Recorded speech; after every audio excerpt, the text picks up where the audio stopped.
sobrang mahal na mahal ng mag-amang Gary Valenciano ang SB19, Direk Paolo Valenciano. Kamakailan lamang ay nagwagi ng 6 na award ang SB19 sa katatapos lamang na Filipino Music Award. So ibig sabihin ay 6 na beses na pumanik ang SB19 sa stage. At 6 na beses din isinigaw ni SB19 Ken ang salitang 18. At syempre, ang Concert of the Year na trophy nila ay ibinahagi at ibinigay nila kay Paolo Valenciano kung saan ito ang direktor ng kanilang simula at wakas concert. Kaya naman todo-todo ang pasasalamat ni Paolo Valenciano. Hindi lang siya kundi pati ang ama na si Gary Valenciano. Kamakailan lamang ay naghayag si Paolo Valenciano ng kanyang saloobin sa SB19. Aniya, wala siyang alam talaga.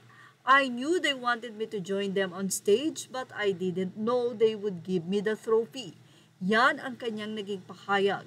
Sa nasabing award, hindi din kinredit ang nasabing direktor, kundi ang SB19 ang nagpapunta kay Paolo Valenciano upang i-credit ang lahat kung bakit nagkaroon sila o nakatanggap sila ng Concert of the Year. Ito'y dahil na rin sa magaling at talaga namang very supportive at dedicated na direktor na si Paolo Valenciano. Sa kanyang Instagram, hindi din napigilan ng ama ni Paolo Valenciano na magpasalamat sa nasabing grupo. Hindi kasi basta-basta ang ginawa ng SB19.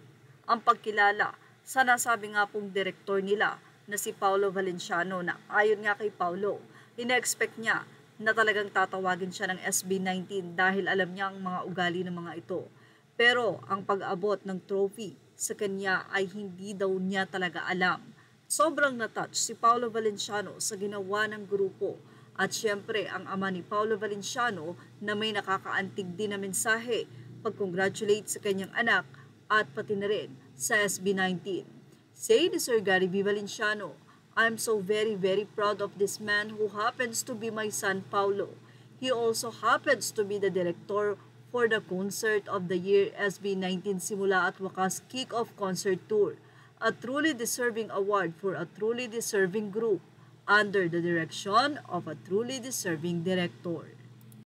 Sa nasabing post na ito ni Sir Gary V sa kanyang Instagram ay umani nga ito ng iba't ibang komento mula sa kanyang mga tagahanga or fans. Sa Instagram ni Sir Gary, 1 day ago ng kanya itong i-post. Say ng mga netizen, yung binigay talaga ng 5 yung trophy kay Direk, grabe.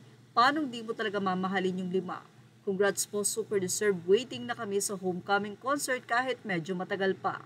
Say naman ng isa, kinikilig po ako sa caption nyo, Sir Gary. Congrats Direk Pau, as an 18 Simula at Wakas Kick-Off is the best concert I've attended so far. I will definitely going to the Philippines for their homecoming concert. I'm their new fan. Say naman ng isa pang netizen, we are the proudest to have Paolo Valenciano as director of the sold-out musical fashion show Fast Zone of the official SB19 and Francis Libiran 8 at the Araneta Coliseum happening this Sunday. So blessed. So si Paolo Valenciano talaga ang official director ng SB19. At yan ang ating showbiz stuff update. Images are all credit to the rightful owners. Please like, share, and subscribe.